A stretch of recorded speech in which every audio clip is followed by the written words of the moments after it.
Good day, and welcome everyone. You know how it is. It's a midday show. Just wanted to talk about some things that I think are important to talk about.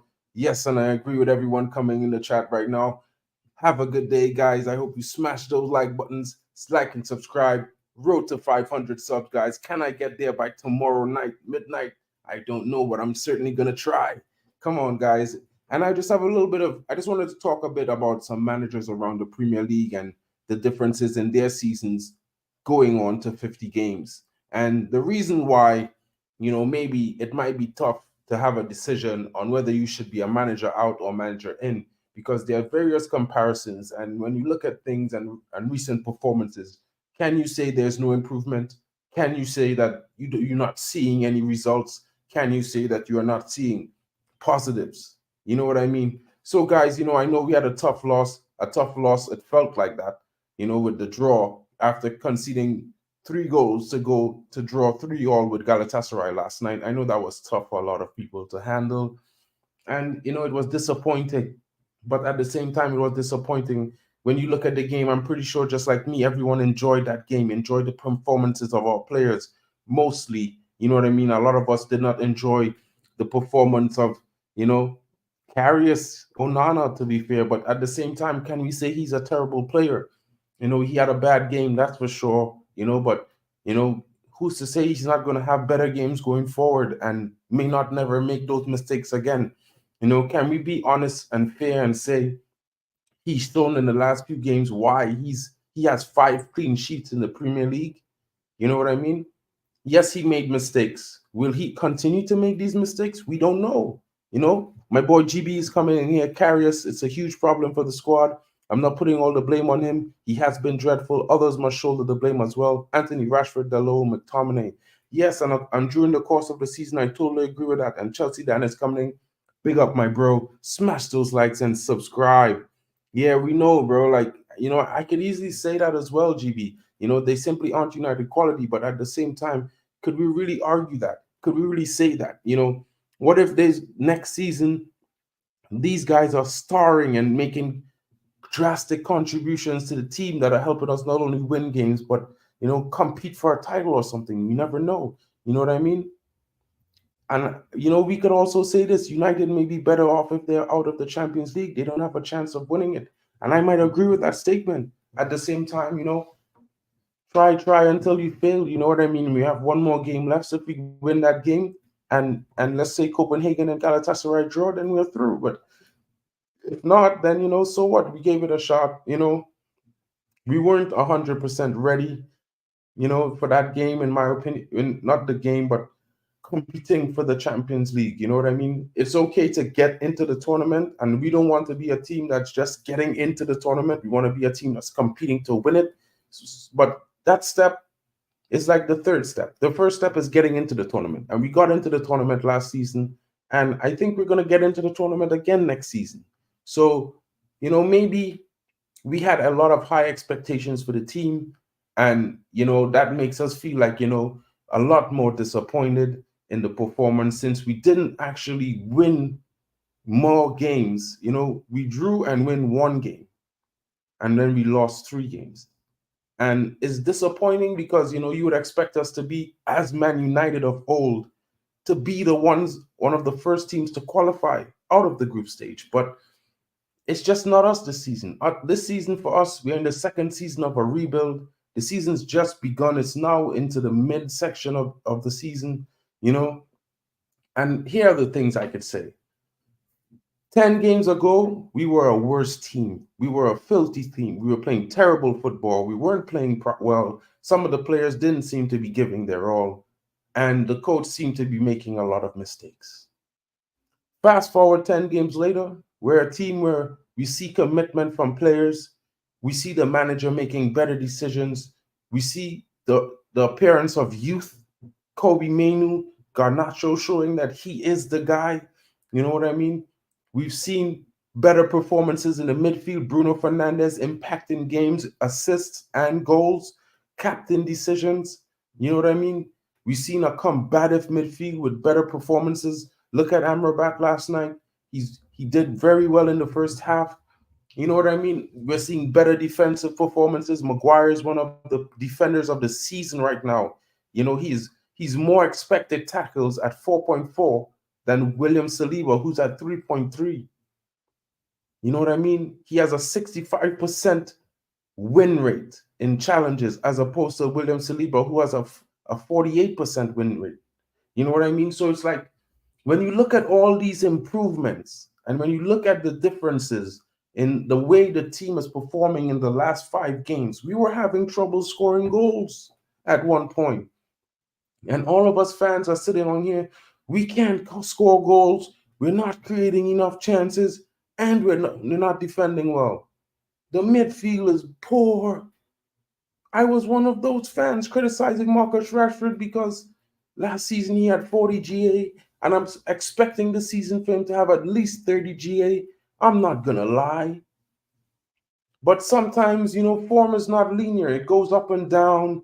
And I think we should give these guys more support than criticism in some moments because they're playing for us when they wear the badge on that field. You know what I mean? It's true, it's their jobs. It's true that, you know, they get paid lots of money. But at the same time, we need to back them sometimes. And I don't feel like as fans, we have been backing them 100% this season. You know, I feel like we started off the season willing to back them, and then they had some bad performances, and now all we do is criticize them, criticize the players, criticize the manager. At which point is that going to become too much? At which point is that going to become abusive? You know, if we look at other teams, look at Man City. Man City was down 2 goals for 47 minutes or 57 minutes to Red Star Belgrade in the UCL. And people say Man City's levels above everyone else in the Champions, in the Premier League. I call bollocks on that. I call that garbage, rubbish talk. Man City are a very good team, the best team in the Premier League, it's true. But this season, they're not levels above everyone else. Maybe the teams at the bottom, yeah. But the teams in the top 10, I think they're all close together. You know what I mean? A lot of teams are in rebuilds. A lot of teams, who, despite squads being together for 3, 4, 5, 6, 7 seasons, you know, they're still on performing at the best of their ability. So the Premier League for me is wide open still. You know, sure, we're going to have favorites for the top 4. Sure, we're even going to have favorites for the winner. But at the same time, right now, I see Man United on the rise, guys. And as a fan, I feel like I need to come out and say this to you all. Man United is on the rise. You know what I mean? If we subtract all the toxicity of the takeover, that or the 25% stake or the non-takeover, whatever you want to call it, and we subtract all the bad things that have happened with Mason Greenwood, some people call him Voldemort now. I don't think you should be doing that. Even the situation with Anthony, if we subtract all those situations and we just focus on the football, right now the football is footballing, guys. The players are performing well. They're scoring goals. They're creating multitudes of chances. You know, why can't we just back them? You know, I know we're disappointed about the result yesterday, but we need to turn around and say, you know what, guys? Great performance yesterday. We see that you are giving it. We see what you are trying to do, and we're here for that. We face Newcastle on Sunday, guys, or Saturday this weekend in the Premier League, and it's for the first time this season. I'm expecting a result from Manchester United. I'm not hoping for a result. I'm expecting one. And that's thanks to Ten Hag. That's thanks to the players who decided they're rocking up the games every game now, and the performances are getting better. We're seeing more patterns of play. We're seeing better attacks. We're seeing clinical finishes. You know, and look at Garnacho, bro. The guy scores a worldie a few days ago. He scores a roofer yesterday. Who's to say he's not going to score some screamer on the weekend? Look at Bruno. He scores a screamer. He gets an assist. He got 2 assists the last game. Who's to say he's not going to do it again this weekend? The trajectory is upwards, United fans. We need to get behind the team. Get behind the team. Get behind the manager.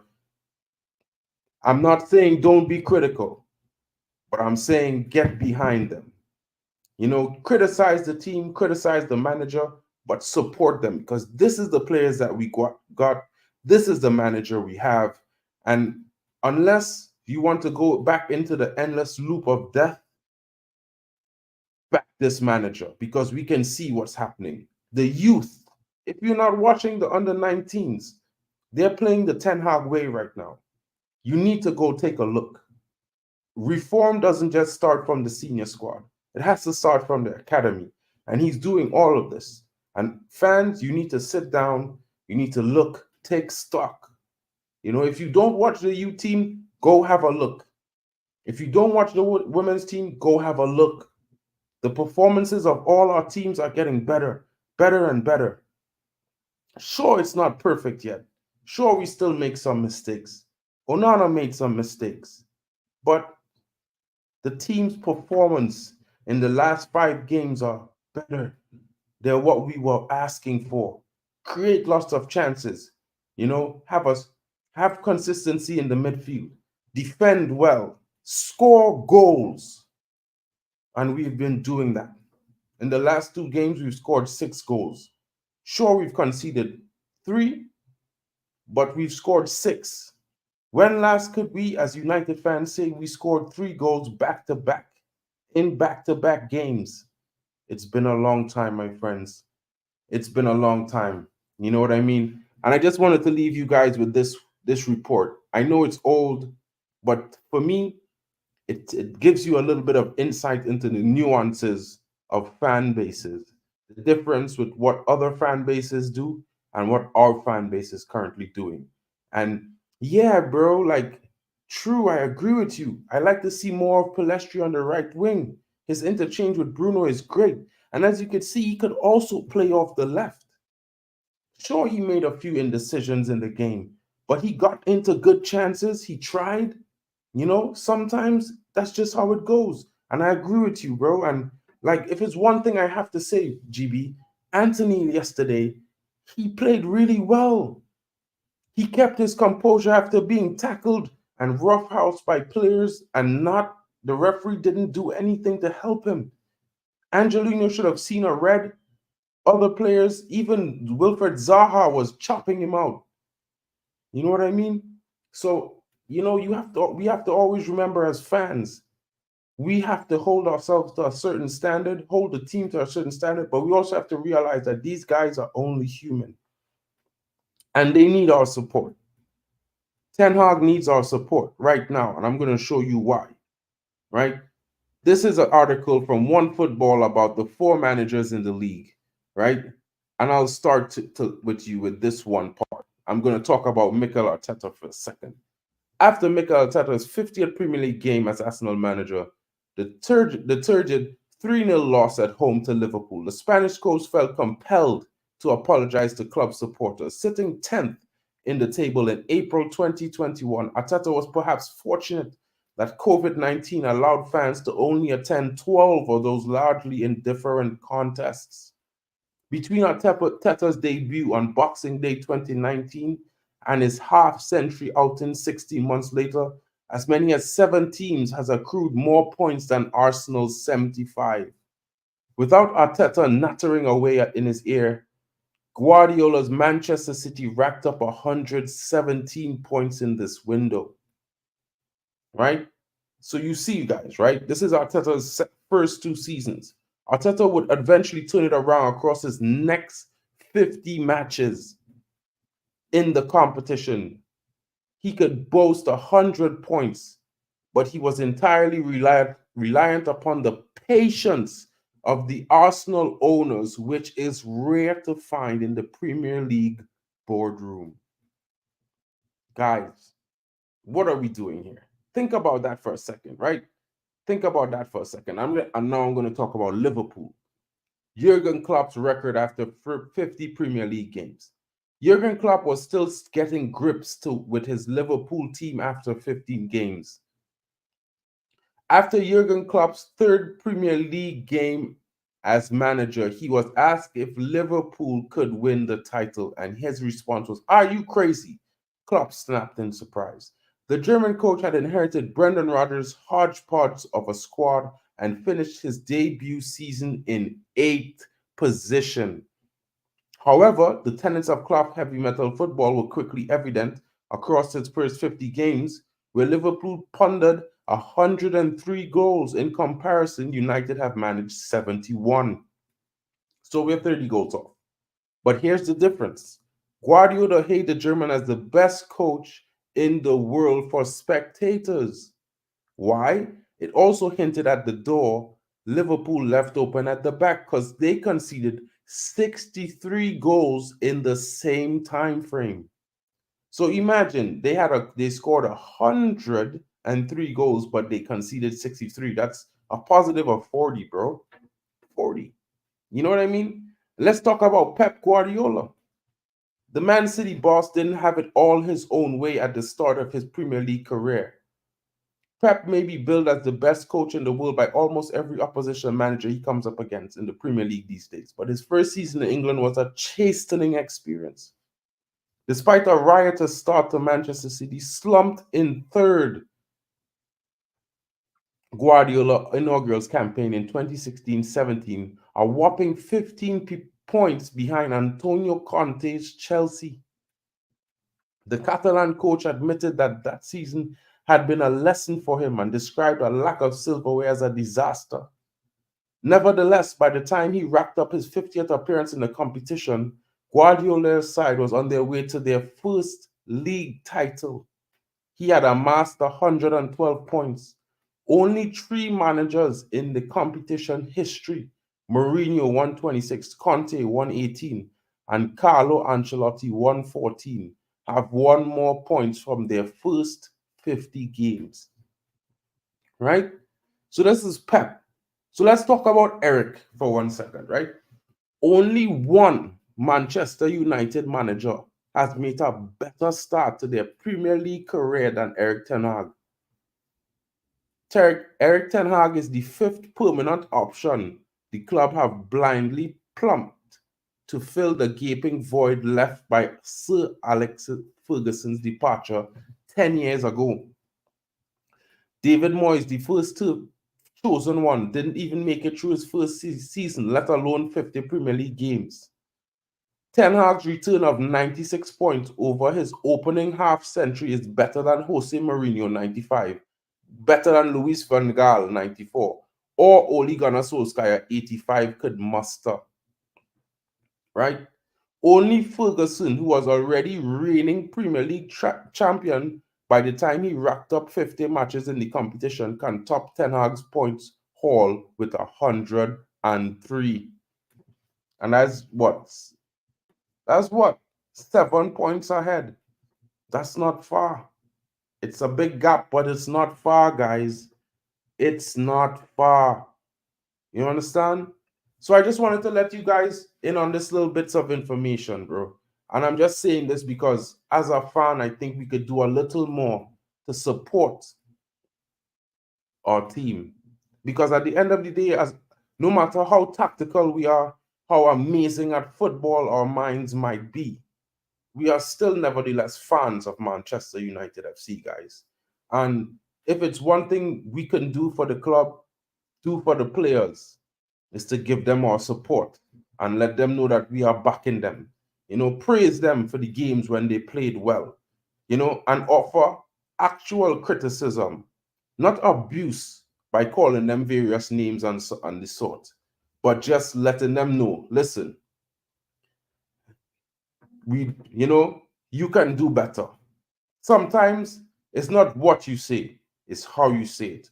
And that's the important thing. And guys, never forget, we are Manchester. Hated, adored, but never ignored. Guys, thanks for joining me, everyone who took the time to watch this video. Please hit that like button on your way out. Leave a comment in the non-live section, guys. It helps the channel grow. I'm only at 50 subscribers right now, guys, but I'm trying to get to 500 by the weekend. Hopefully I get to it. If not, I'm going to keep pushing, guys. Thank you, everyone, for taking the time. This has been your boy, MarkN or United Max. That's where you find me on YouTube or Twitter. You know, Manchester United fan review, first day, let's go.